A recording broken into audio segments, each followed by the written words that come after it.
Olá, eu sou o pastor Luiz Fernando e hoje eu quero compartilhar com você uma palavra a respeito do tempo. Este é um assunto que muitas vezes parece ser um pouco complexo. Agostinho já dizia a respeito do tempo: quando não me perguntam, eu sei o que é, mas quando me perguntam, eu não sei explicar.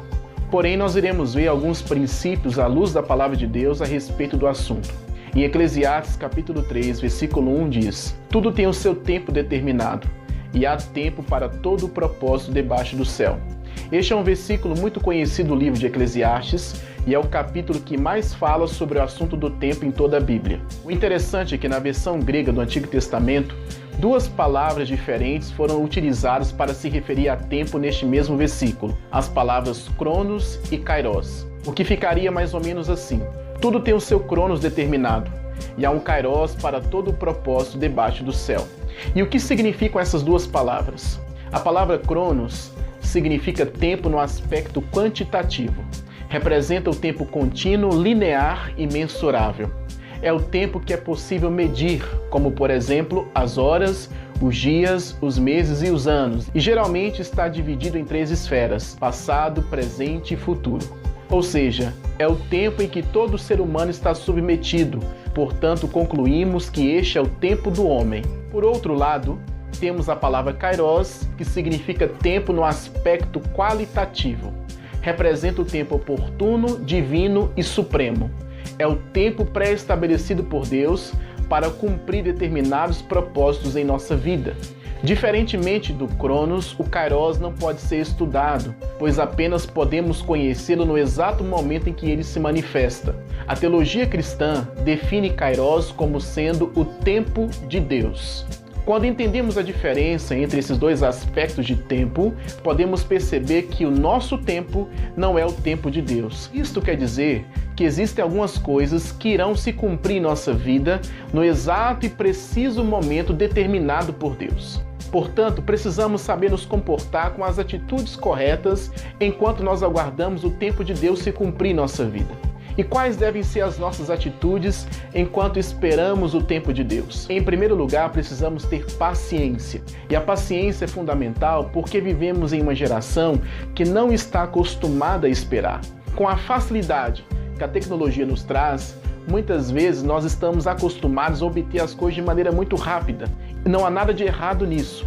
O problema é que muitas vezes queremos exigir de Deus a mesma velocidade. Queremos que Ele nos atenda de maneira muito rápida. Queremos que Ele nos traga a resposta de maneira muito rápida. Quando olhamos à luz do Antigo Testamento, nós percebemos que algumas pessoas precisaram ter paciência enquanto aguardavam o tempo de Deus se cumprir na vida delas. Podemos citar, por exemplo, Abraão, que precisou ter paciência para o cumprimento da promessa que Deus havia feito em que ele teria um filho. Também José do Egito, que recebeu uma revelação através de um sonho de algo que aconteceria no futuro e precisou ter paciência até o cumprimento deste sonho.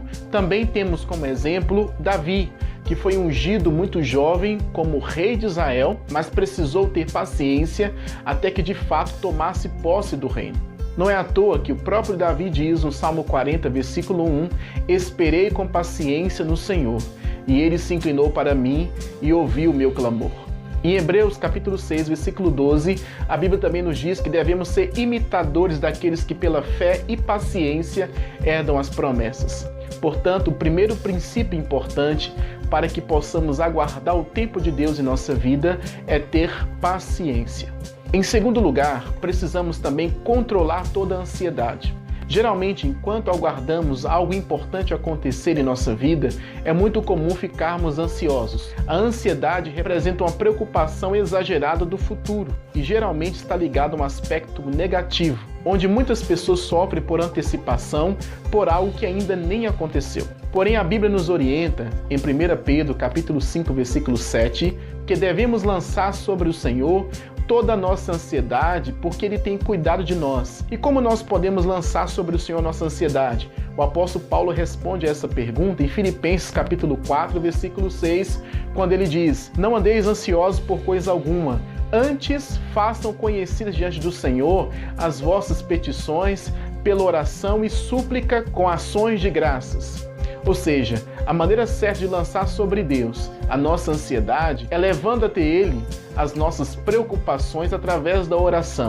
E quando fazemos isto, podemos ter a certeza que a paz do Senhor, que excede todo entendimento, guardará o nosso coração e sentimentos em Cristo Jesus.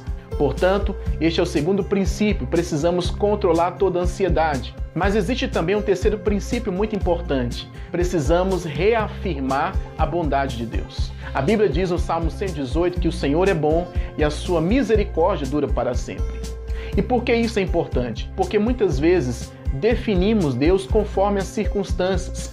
Quando tudo acontece da maneira que nós queremos, é muito fácil concluirmos que Deus é bom. Mas muitas vezes, quando as coisas não acontecem da maneira que nós gostaríamos, geralmente muitas pessoas tendem a duvidar da bondade de Deus. Porém, as circunstâncias não definem a bondade, nem tampouco o amor de Deus por nós. A Bíblia diz no livro de Romanos que Deus prova o seu amor para conosco em que Ele enviou Jesus para morrer por nós, sendo nós ainda pecadores. Ou seja, a prova da bondade, a prova do amor de Deus já foi dada há mais de 2000 anos atrás. Precisamos apenas crer e confiar nesta bondade, nesse amor. Precisamos reafirmar isso, apesar das circunstâncias. E quando cremos nesta verdade, podemos descansar e crer que o Senhor está no controle e que, por fim, o tempo oportuno de cumprir os seus desígnios em nossa vida irá chegar. Portanto, que possamos esperar com paciência, sem ansiedade, crendo sempre na bondade do Senhor. E eu creio que o tempo de Deus irá se cumprir na sua vida. Bom, se essa palavra te ajudou de alguma maneira, compartilhe ela com os seus amigos e com pessoas que precisam também ouvir essa palavra. E se você ainda não nos segue, se inscreva em nosso canal, ative as notificações para que você seja avisado sempre que houver um conteúdo novo aqui no canal. Também nos siga em nossas redes sociais, no Instagram e também no Facebook. Que Deus abençoe a sua vida e que a graça do Senhor seja abundante sobre você. Até a próxima.